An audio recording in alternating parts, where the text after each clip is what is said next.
కడిగి ఆ నీళ్లు శిరస్సును ధరించారు ఆ పద్మావతి దేవి యొక్క కళ్యాణంలో.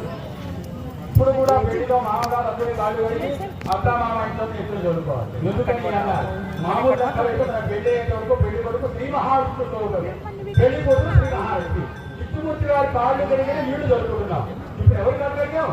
వెంకటేశ్వర స్వామి సాక్షాత్తు నారాయణ. ఆయన పాదాలు కడిగాం. పాదాలు కడిగితే వచ్చిన జలం ఏమిటి? గంగా. రాత్రే చెప్పుకున్నాం మనం, విష్ణుమూర్తి యొక్క పాదాల్లో నుంచి గంగ పుట్టింది అని.